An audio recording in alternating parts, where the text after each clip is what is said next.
All right, good morning. Thank you for everybody joining us this morning. My name is Brent Gary. I'm the Mayor and CEO of the City of West Richland. And we're gathered here today to have a follow-up on yesterday's events. And I'd just like to introduce the individuals that we have with us today. Of course, we have Chief Grego from West Richland PD. We have Dr. Shelley Redinger, Superintendent of the Richland School District. We also have Eric Huizar, Benton County Prosecuting Attorney. And we have FBI Supervisory Senior Resident Agent Peter Orr. And we're fortunate to have his boss, FBI Kelly Smith, Assistant Special Agent in Charge, joining us this afternoon. So thank you, sir, for coming in. And with that, I'll go ahead and turn it over to Chief Grego. Good morning. I called this press conference this morning to provide an update on the recent developments regarding the homicide suspect, Elias Huizar. Many of you are aware of yesterday's events in Oregon, led by the Oregon State Police. I'm delighted to announce that our collective intense efforts in close collaboration with law enforcement agencies have resulted in the successful conclusion of the search and safe recovery of the missing child, Roman Santos. The suspect was located at approximately 2:20 p.m. by Oregon State Police, driving southbound on Interstate 5 near Eugene, Oregon. Oregon State Police attempted to initiate a stop, and the vehicle fled, resulting in a high-speed pursuit during which the suspect exchanged gunfire with law enforcement. As the pursuit continued, the suspect's vehicle crashed, spinning into the median, and the suspect took his own life with a self-initiated gunshot wound to the head, and he is deceased. No law enforcement officers were injured as a result of the exchange of gunfire. The child was removed from the vehicle, and we are working with the appropriate agencies to reunite him with his family. We can also confirm at this time that the victim, found in the residence in West Richland, was Angelica Santos, the suspect's 17-year-old girlfriend and mother of the recovered child.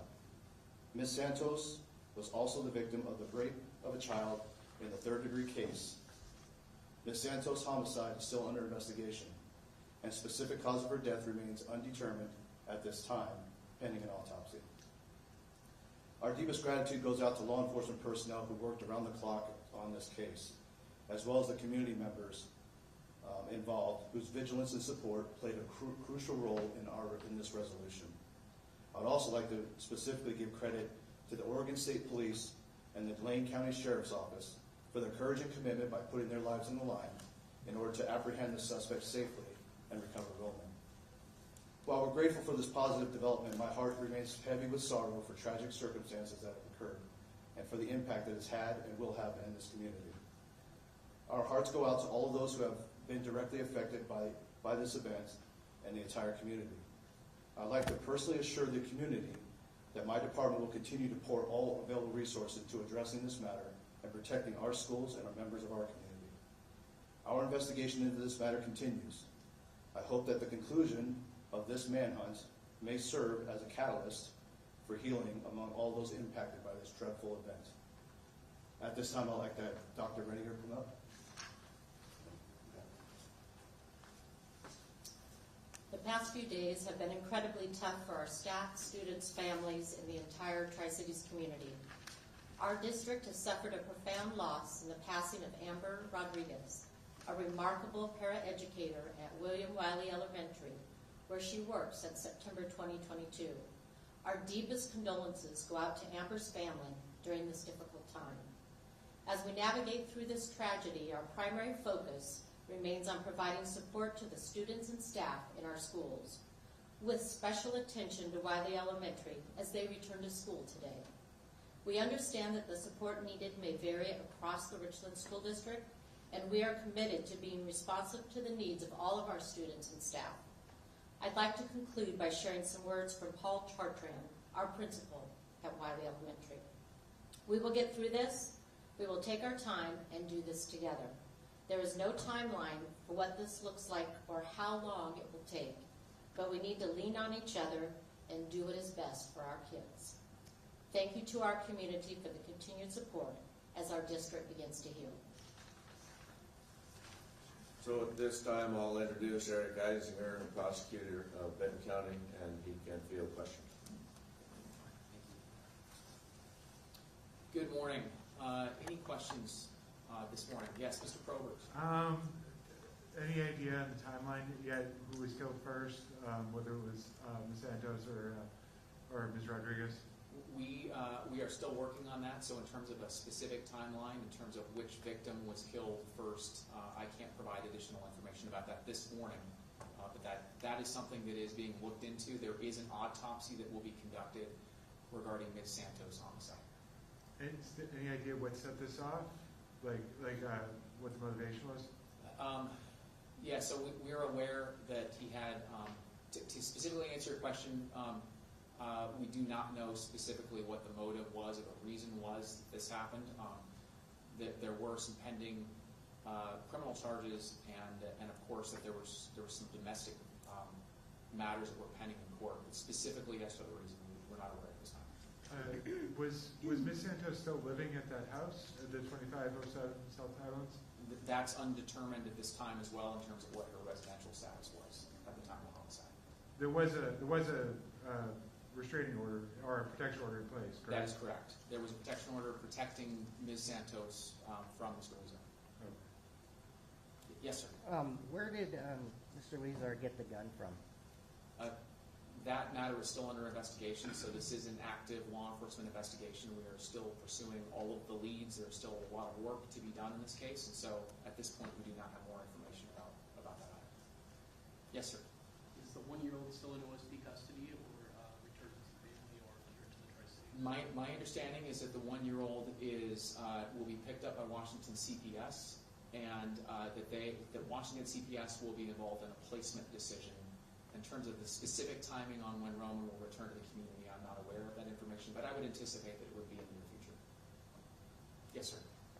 Are there any resources, like within the department, for police officers that have gone through or are going through domestic violence? Yes, there are resources. When agencies become aware that an officer is dealing with a domestic violence situation, and there are all kinds of procedures and protocols that go into place regarding what an agency should do. In terms of what happened in this specific instance, I'm not aware of those details, and so I can't speak to that here. Do we know how many kids were outside at William Wiley when this happened? We do not have a specific number, but unfortunately this incident occurred with several members of our community and of the Wiley staff and students that were present or nearby at the time of the incident.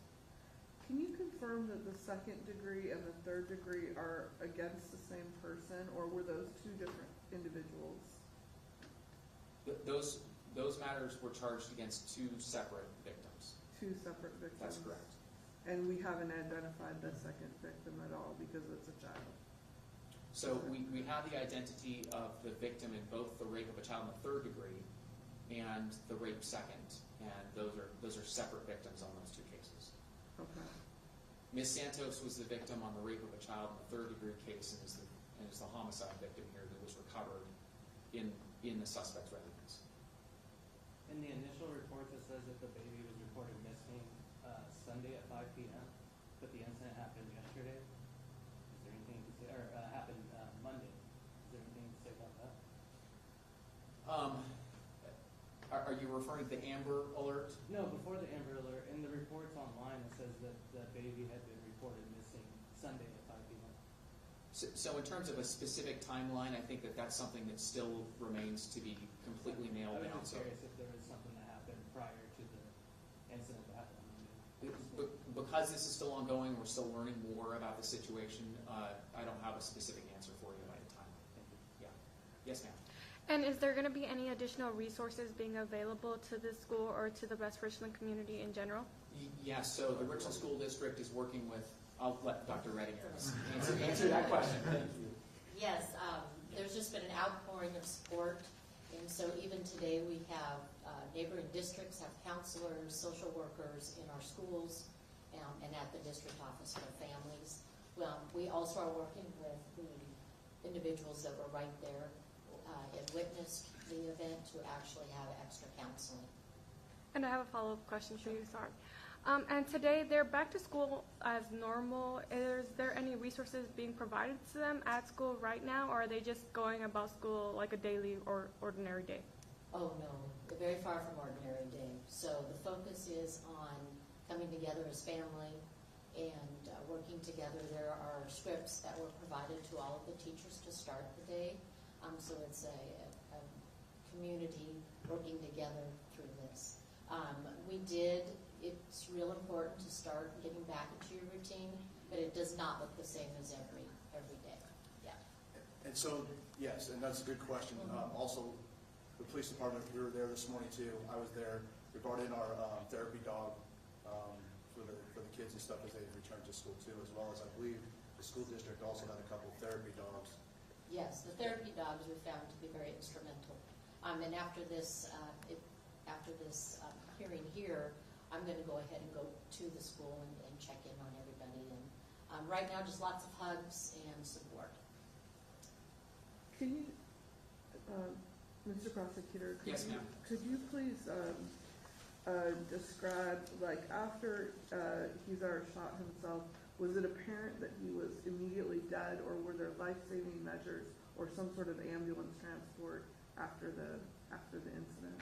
I'm not aware of the timing between the self-inflicted gunshot wound to the head and his actually being pronounced deceased at the scene. So that's information that I do not have at the moment. I also don't have information about what life-saving measures were offered, but he did die at the scene of the self-inflicted gunshot wound. And could you confirm his police background for the record? I've seen various reports online, but I want to make sure that we're getting the correct information. He was previously employed by the Yakima Police Department. As an officer? Yes. Yes, sir. I was just curious, why was bail set for Huizar after the 2 p.m. press conference yesterday?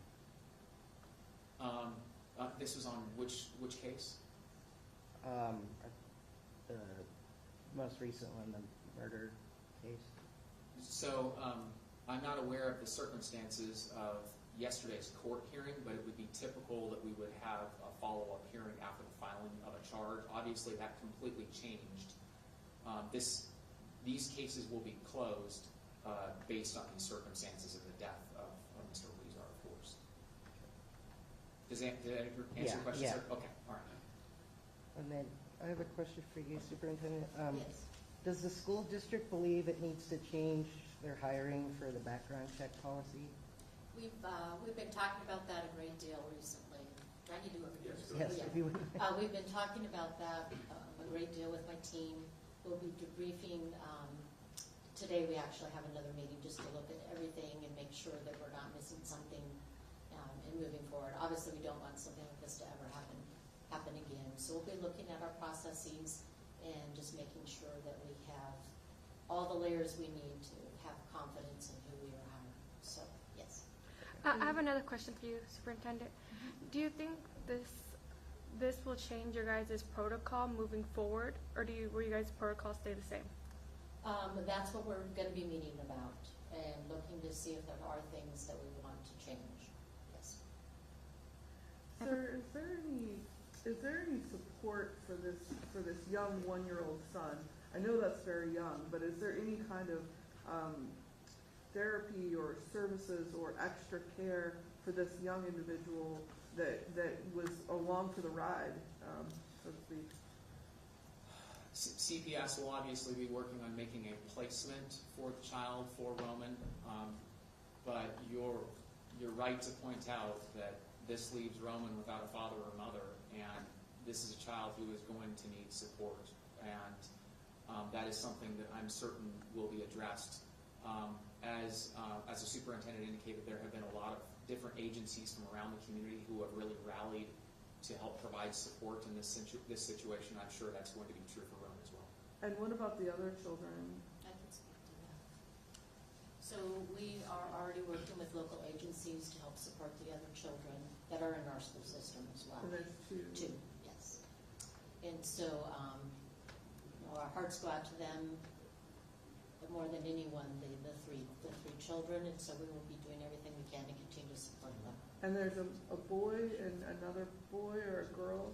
I'm sorry, I don't know what sexes these two children are. The other two children? Yes, boys. Two boys. And do we have ages on them? I don't know if I could share all that. Okay. Yes, sorry. Yeah, just because of their ages. Okay. And then one more question about the background check. Knowing what you know now, will you be doing background checks again on the people that you've already hired? Again, we're going to be debriefing that today. Yes, going through and yes. Question for Prosecutor Huizar. Yes. Do we know any more information about the potential sighting that had happened? I know there was a black sedan that was alerted by Portland police. Was there a switcheroo because he was found in the silver Corolla? You mean in terms of how Mr. Huizar was apprehended? Mm-hmm. So there was a combined law enforcement effort from multiple agencies to locate the vehicle, and ultimately that led to Oregon State Police finding the vehicle southbound on I-5. And there were a number of details that led up to that. This case still is a pending investigation, so I'm not able to release all of that information at this time. But thankfully, due to the combined effort of all the agencies, we were able to find the vehicle and retrieve the minor child. Do we know what he was doing in Oregon for that, in between the time he was first spotted early in the morning and 2:30? So again, because this is an active, ongoing investigation, we are still looking into details, and I'm not able to disclose more information about his behavior between leaving Benton County and being apprehended. Yes, So ma'am. there's no one implicated in aiding him or abetting him on his journey? All I can say is the case is still under investigation. Law enforcement are continuing to look into this matter. I have a question for you. Yes. Now, it was reported that the baby was rescued safely, but Yes. how are the conditions of the baby right now, if we're able to know? Because this is a baby without a mother or a father right now. My understanding. Go ahead, Chief. I was going to say, this morning, the commander reported that the baby stayed the night with them, and he's fine, and that they're looking at, I believe, trying to get him picked up today by Washington State, so everything appeared to be fine. Right, Commander? I believe that was all. Yes, there you go. Do we have any, has there been any information about any planned funerals for the victims? I do not have any of that information at this time. Okay. And I believe Mayor Gary indicated we have just a few more minutes for questions. Any final questions? Yes, ma'am. Question for Superintendent Redinger. Yes. Do you plan to do an audit of the current volunteers and employees that you have? They have to reapply every year, and so, but we will be looking at everyone just to, this is a very important, these are our most precious assets in our community, are our children, so we want to make sure that we're doing everything we can to keep them safe. As Prosecutor Huizar stated, this is an ongoing investigation, and you can all expect further press releases as more details are found. So I do thank everybody for participating this morning, and we will conclude this press conference at this time. Thank you.